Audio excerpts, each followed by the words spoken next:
أشهد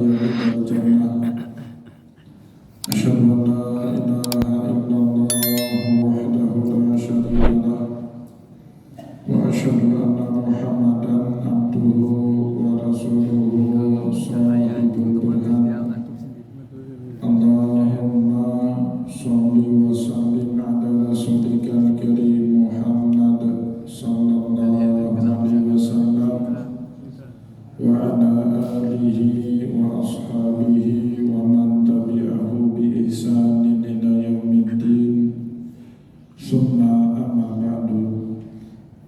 Puji dan syukur senantiasa dan tidak pernah bosan-bosannya kita panjatkan kehadiran Sang Maha Pencipta Allah Subhanahu wa Ta'ala, yang mana dengan limpahan karunia-Nya, rahmat-Nya, hidayah-Nya serta anugerah-Nya kepada kita semua, kita kembali masih diberi kesempatan, kesehatan dan usia panjang oleh Allah untuk sama-sama dan senantiasa mengabdikan diri kita di jalannya dengan menjalankan segala perintahnya dan menjauhi semua larangannya.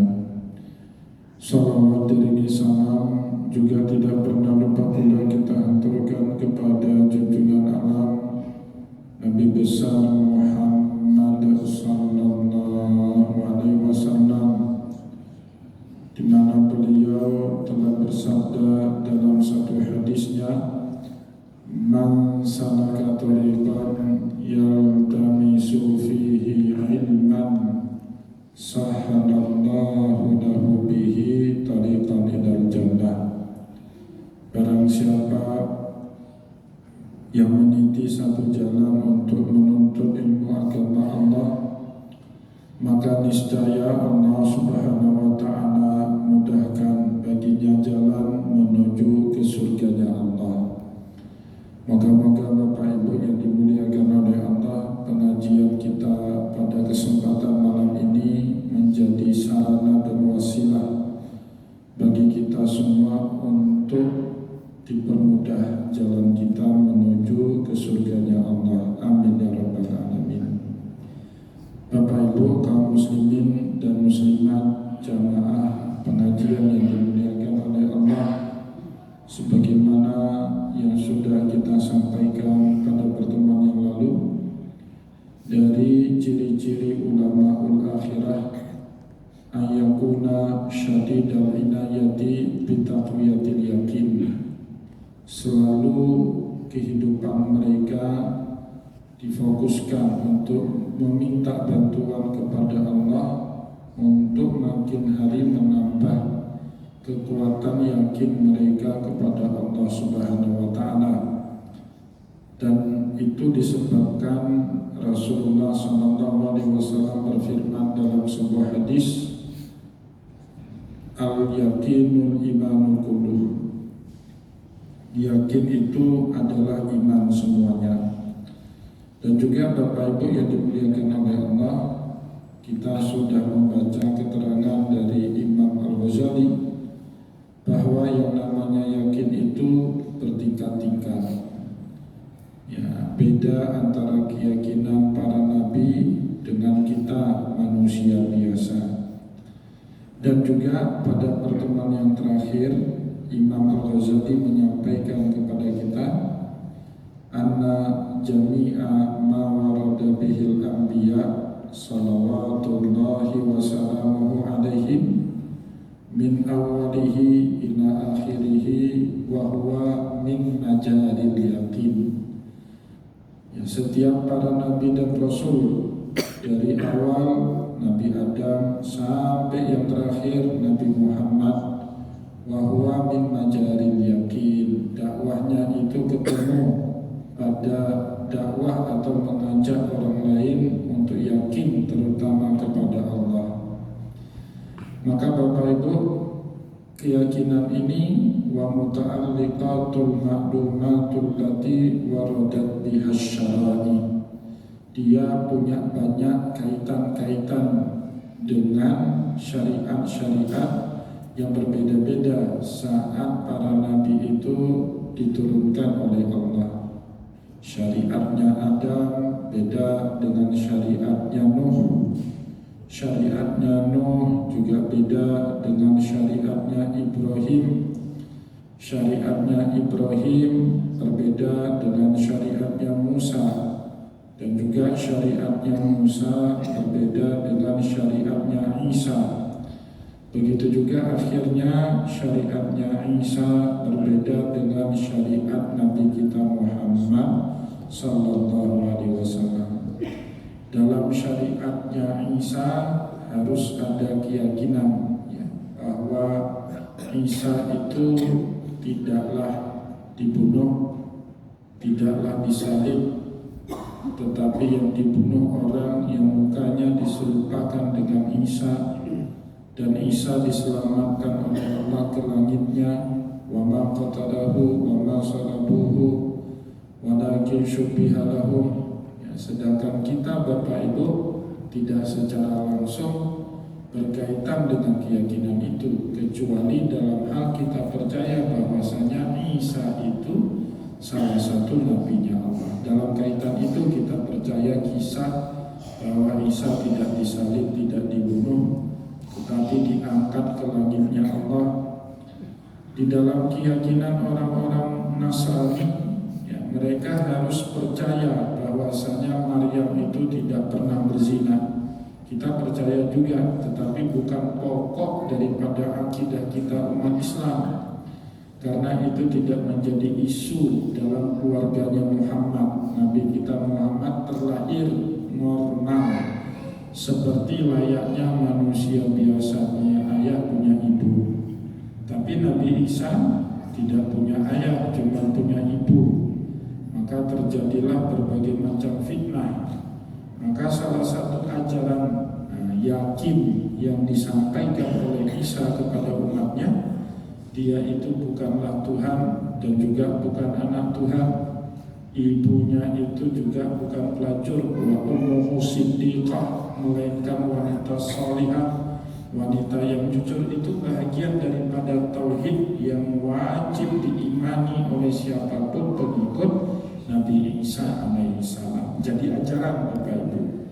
Kalau kita jadi ajaran, tapi dalam kaitan kita percaya bahwasanya Isa itu salah satu nabinya Allah, bukan ajaran langsung yang harus diketahui fardul ain oleh setiap umat Islam. Yang fardul ain dalam tauhid itu Bapak Ibu dalam agama kita ini cuma 6 yang kita sebut dengan rukun iman yang 6. Antu'mina billah wa malaikatihi wal yaumil akhir wa kutubihi wa rusulih wa tu'mina bil qadri khairihi wa syarrih.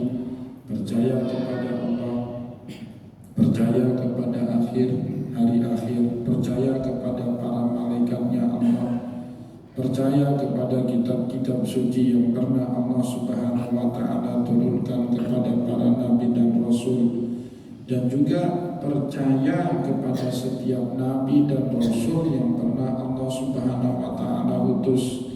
Dan yang terakhir, percaya kepada qada dan qadarnya Allah, baik yang baik maupun yang buruknya. Itu menjadi pokok daripada ajaran akidah di dalam ajaran atau syariat Nabi Muhammad sallallahu alaihi wasallam. Maka kata Imam Al-Ghazali, fala matma'a fi ihsaiha. Kalau kita mau hitung ajaran-ajaran syariat para nabi yang berkaitan dengan yakin, dengan iman, dengan tauhid ini banyak sekali, tidak sanggup kita hitung. Satu nabi dengan nabi yang lainnya secara teknis iman beda-beda, tapi secara pokok dan prinsip sama semuanya ya.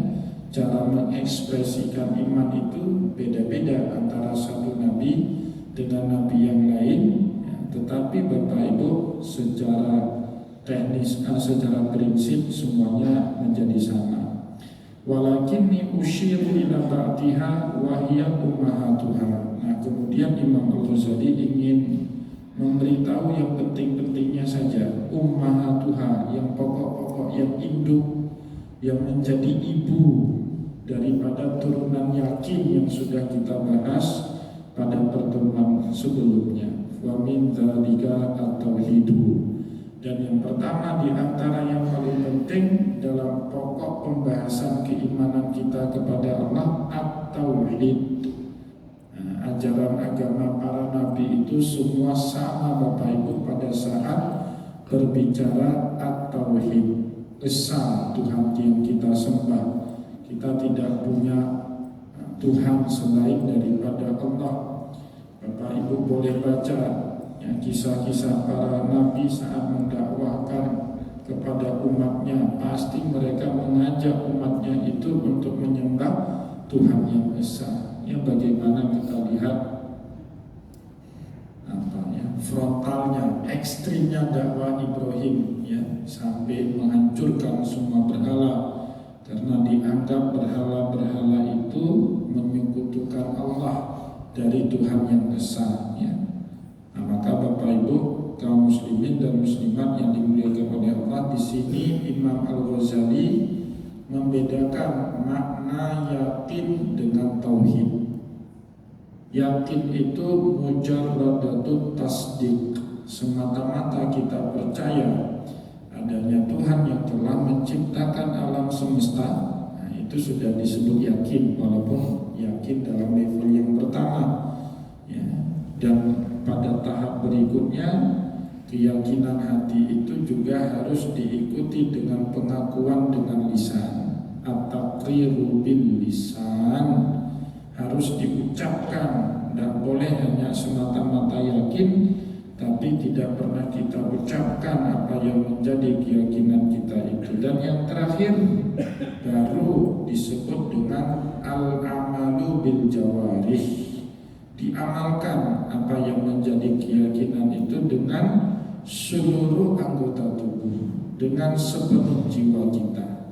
Itu makna daripada yakin. Mujarradatut tasdik, semata-mata membenarkan dengan hati, kemudian diakui dengan lisan, dan diikuti dengan amalan dalam perbuatan kita sehari-hari. Bedanya dengan tauhid apa? Imam Al-Ghazali jelaskan kemudian, wa huwa ayyaral asya'a kullaha min musabbibil asbab. Semua yang kita lihat, semua yang kita dapati dalam kehidupan ini tanpa pengecualian, yang terlihat dalam orang yang bertauhid itu bukan sabab, tapi musabbibul asbab, yang menyebabkan sabab itu terjadi. Jadi kalau Bapak Ibu kita masih terjebak apakah menerima ataupun menyalahkan sabab, berarti belum bertauhid dalam pengertian tasawuf. Tauhid dalam pengertian syariat kan cuma mengesahkan Allah, qul huwallahu ahad, Allahus samad. Itu dalam pengertian syariat.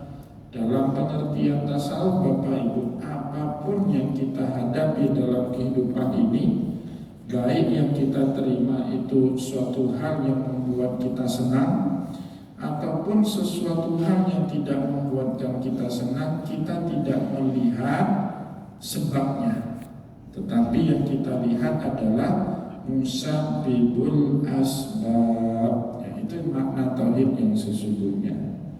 Bapak Ibu, kalau dapat rezeki, ada orang kasih SK untuk kita naik jabatan. SK itu kan waktu dikasih perlu diteken. Bapak Ibu berterima kasih sama pulpen atau sama orang yang menteken di atas kertas dengan pulpen itu?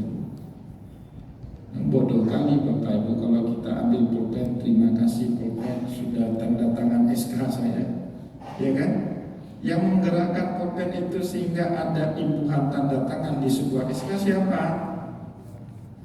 Orang yang punya tangan kan? Jadi kita nggak pernah syukur sama pulpen. Atau kalaupun SK kita tidak ditandatangan, kita nggak pernah menyalahkan pulpen, karena pulpen itu dia tidak layak disyukuri berlebihan, dan juga dia tidak layak dipersalahkan kalau tidak tertandatangan SK itu seperti yang kita inginkan. Jadi yang harus kita syukuri itu siapa? Yang mentandatangani SK tersebut. Nah itu yang disebut dengan musabbibul asbab. Jadi kalau sakit Bapak Ibu, kita salahkan penyakit atau kita ridho karena penyakit itu yang menyebabkan Allah. Kalau bahasa tauhid lebih milih seharusnya kita ridho, karena yang mengizinkan sakit itu terjadi dalam badan kita hanyalah Allah Subhanahu wa Ta'ala. Ada orang misalnya kena sakit paru, kata dokter itu sebabnya karena terlalu banyak merokok. Kita terima itu sebagai ikhtiar seorang dokter yang memang bertugas menyembuhkan penyakit kita manusia. Tetapi bagi orang yang bertauhid Bapak Ibu, dia tidak hanya terjebak dengan ikhtiar seorang dokter yang mendiagnosis sakitnya kita itu sebabnya karena merokok. Ternyata banyak juga orang yang rokoknya lebih kuat daripada kita, belum sakit-sakit. Jadi sebenarnya yang mengizinkan penyakit itu kena sama kita dan tidak kena kepada perokok berat yang lain siapa? Musabbibul asbab, bukan rokok itu sendiri, itu sabab. Ya, rokok itu sabab. Nah, Bapak Ibu yang dimuliakan oleh Allah, ilmunya manusia, ikhtiarnya manusia itu hanya pada sebatas sabab. Tapi tauhid melampaui daripada sabab. Dia melihat kepada atau dia mengajarkan kita bahwa sabab itu ada musabbibnya. Siapa musabbibnya? Dalam tauhid kita umat yang beriman, musabbibnya itu adalah Allah Subhanahu wa Ta'ala. Ya, apakah itu yang membuat kita senang ataupun yang membuat kita kecewa, sama Allah Subhanahu wa Ta'ala. Ya, wala yaltafita ila wasaiti. Nah, maka pada saat itu ada dalam diri kita wala yaltafit. Kita tidak akan berpaling ila wasait atau terjebak kepada wasait wasitah. Ya, wasait itu jamak daripada wasitah, perantara-perantara. Ada orang antar kita rezeki, hakikatnya rezeki itu dari Allah. Orang itu hanya perantara yang Allah Subhanahu wa Ta'ala gerakkan hatinya untuk mendatangkan rezeki itu kepada kita. Sebaliknya Bapak Ibu, ada teman minjam duit tak bayar-bayar, kita tagih, kayak kita yang berhutang kepada dia. Itu Bapak Ibu, orang itu kiriman Allah juga. Kalau dia tidak dikirim sama Allah yang membuat utang kita itu tidak terlunas-lunas, ya hakikatnya Allah Subhanahu wa Ta'ala yang mengeraskan hati dia sehingga dia tidak mau melunaskan utang piutang itu. Jadi kalau kita punya tauhid seperti itu, terjadi musibah sama kita, kita lebih ridho, kita lebih bisa menerima. Pasti ini fitnah, tidak mungkin terjadi dalam kehidupan kita kecuali atas izinnya Allah. Tega teman sendiri tapi utang dan bayar, nah, berarti kan ada izin dari Allah Subhanahu wa Ta'ala sehingga yang kenanya kita, tidak kena orang lain ya. Jadi Bapak Ibu, itu yang dimaksud oleh Imam Al-Ghazali wala yaltafita ilal masalih. Orang yang ilmu tauhidnya seperti ini sudah hidup di dalam badannya, dia tidak berpaling kepada wasitah, tetapi dia melihat musabbibul asbab. Wasitah itu hanya perantara. Siapapun hari ini mungkin yang nipu kita teman, besok boleh jadi yang nipu kita bahkan istri kita sendiri ya. Wallahu a'lam. Bal yaral wasaita musakharatan lahu malaha. Orang yang bertauhid seperti ini Bapak Ibu selalu memandang al-wasaita, perantara-perantara untuk menyebabkan terjadi apapun dalam kehidupan kita, musakharatan, dia tunduk ya, dia tak punya kuasa, lahu malaha, sebenarnya dia tak berkuasa pun, dia tunduk kepada satu hukum yang tidak nampak yang dikendalikan oleh Allah Subhanahu wa Ta'ala langsung. Kalau Allah mau, orang yang berhutang lama sama kita nggak bayar-bayar digerakkan hatinya langsung lunas itu hutang. Kalau Allah mau, ya kita yang nggak ada rezeki selama ini tiba-tiba datang aja orang yang mau mengantarkan rezeki kepada kita. Nah itu jadi al-wasaid itu Bapak Ibu bagi orang yang berilmu tauhid musakharah. Musakharah itu hukum yang tunduk. Dia tidak berkehendak dengan bebas atas nama sendiri, tetapi dia hukum yang tunduk atas kehendaknya Allah Subhanahu wa taala. Fal musaddiqu bihadza mu'minun, ya, barang siapa yang sudah percaya dengan hal ini baru dia disebut dengan orang mukmin. Jadi siapa orang mukmin dalam pandangan tauhid? Mereka yang percaya apapun yang terjadi di alam semesta itu disebabkan oleh musabbibul asbab, tidak terjadi dengan sendirinya oleh sebab-sebab yang dipahami manusia. Nah masalahnya Bapak Ibu, sebagian orang menafikan dengan ilmu tauhid itu, kemudian dia menafikan ikhtiar manusia untuk memahami asbab. Ingat, yang namanya ilmu tidak harus dibenturkan dengan ilmu yang lain. Ilmu itu masing-masing benar pada ranahnya sendiri-sendiri. Bapak Ibu, kalau mau mencari luas, maka ilmu yang paling proper, ilmu yang paling sesuai untuk mencari luas satu ruangan itu ilmu matematika.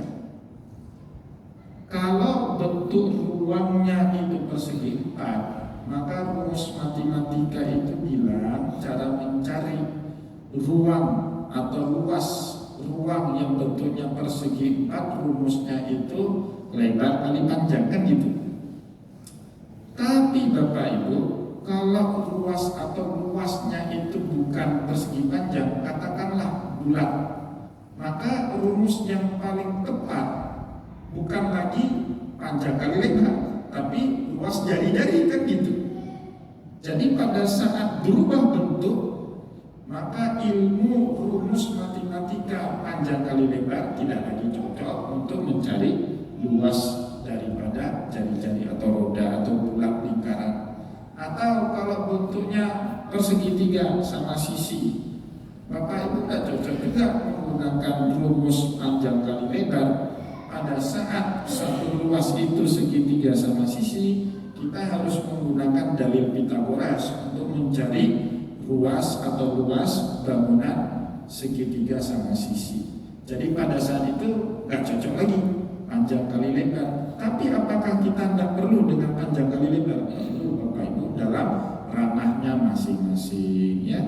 Saat kita mau punya tubuh yang sehat, kita butuh yang namanya ilmu kesehatan, ilmu olahraga yang cocok bagi lansia apa, yang cocok bagi anak muda apa, ya.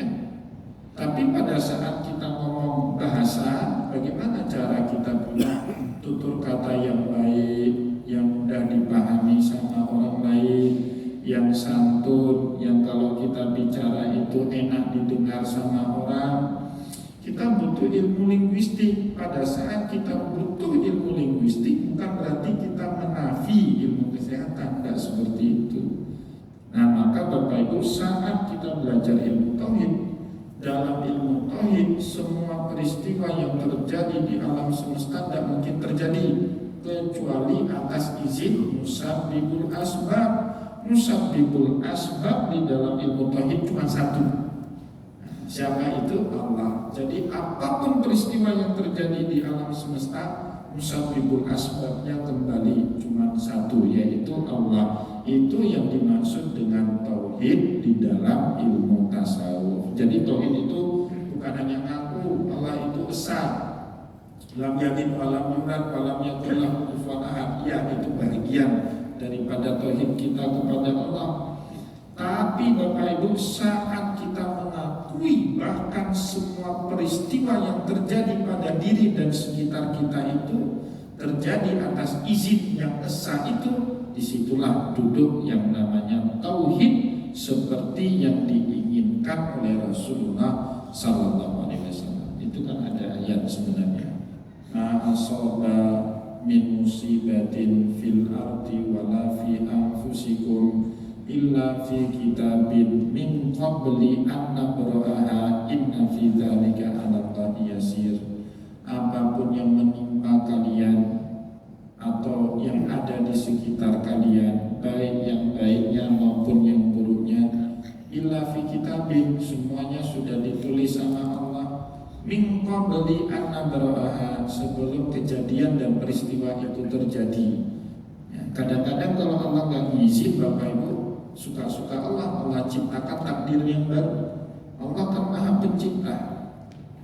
Ya, tidak menutup kemungkinan takdir kita A, tapi karena Allah sayang sama kita, diubah takdir itu dengan takdir yang lebih baik. Itu haknya Allah, suka-sukanya Allah itu Bapak Ibu. Kita ditakdirkan mandul, tidak punya keturunan, tapi karena amal kita banyak, soleh, tidak pernah mengeluh terhadap ketentuan Allah, kita doa Allah ciptakan takdir baru, akhirnya punyalah kita seorang keturunan. Itu bisa-bisa aja. Maka ada sifat jaiz kan? Dalam sifat wajib itu ada sifat wajib, ada sifat mustahil, ada sifat jaiz. Sifat jaiz itu apa? Suka-suka Allah mau buat apa? Tidak ada yang bisa menahan Allah. Bahkan kalau dalam surat Yasin itu, kalau Allah sudah berkehendak, semustahil apapun dalam ilmu manusia pasti itu terjadi. Ya, idza arada syai'an ayyaqula lahu kun fayakun. Nah, oleh sebab itu dalam ilmu tauhid Bapak Ibu, semua wasaid, semua wasilah dari peristiwa dan kejadian yang kita alami dalam kehidupan, musaffaratan, dia tunduk pada perintah Allah, la hukma laha, dia tidak punya otoritas sendiri, tidak independen dia, tapi semuanya tunduk kepada perintah langit, perintahnya Allah. Famusaddiqu bihadza wa huwa mu'minun. Orang yang percaya konsep tauhid seperti ini baru disebut mukmin dalam ilmu tauhid. Ya, kalau belum seperti itu, belum disebut dengan mukmin dalam ilmu tauhid. Fa idzan tafa an qalbihi ma'al imani in kana syak fa huwa mu'min. Fa huwa muqinun bi ahadil maknayaini. Fa idzan tafa an qalbihi. Kalau konsep tauhid yang baru saja kita jelaskan tadi tidak ada dalam kalbu kita. Kita tauhidnya cuma percaya Allah itu esa. Tapi ketika terjadi satu peristiwa, kita nyalah-nyalahin orang, nyuci gara-gara haji, masih nyalah-nyalahin orang enggak? Atau kalau ada orang kasih nikmat, kita habis menjilat orang itu, tidak bisa melihat, padahal yang menggerakkan dia kasih nikmat buat kita adalah Allah. Nah, kalau ini terjadi, fa'idzan tafa'an qalbi, kalau konsep tauhid tadi tidak ada dalam hati seorang manusia, ma'al iman, padahal dia juga masih beriman, muslim, KTP-nya aja Islam, inka nusyak, nah itu disebut dengan masih adanya ruang ragu-ragu di dalam diri. Jadi dalam dirinya itu masih ada ruang keraguan-raguan, dan itu Bapak Ibu semua kita ada itu ya, masih berproses. Tergantung tingkat dan level musibah biasanya ya. Kalau musibahnya cuma lecet mobil, ini dari Allah. Tapi kalau musibahnya tabrak mobil, ini kurang ajar ya nabrak. Ya kan tergantung musibah. Kalau kita orang awam kan begitu Bapak ya.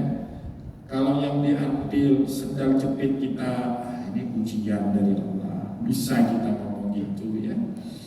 Tapi kalau yang hilang itu sepatu yang baru kita beli harganya 10 juta, kurang ajar dia ambil, maling kurang ajar. Tahu aja yang bagus ya, nggak nyalahin lagi.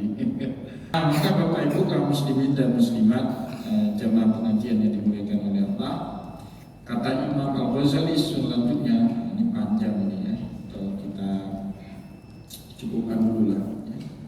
Sebenarnya pada pertemuan yang lalu Bapak Ketua BKM kita minta ada sesi tanya jawab, tapi berhubung beliau nggak ada, mau saja.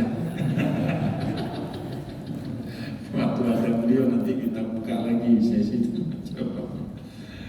Ya, semoga ada manfaatnya. Insyaallah akan kita lanjutkan kembali ya bahasan kita ini pada pertemuan yang akan datang. Saya mohon maaf jika ada yang tidak berkenan. Wallahu muwaffiq ila aqwamit thoriq wa nasrun minallah.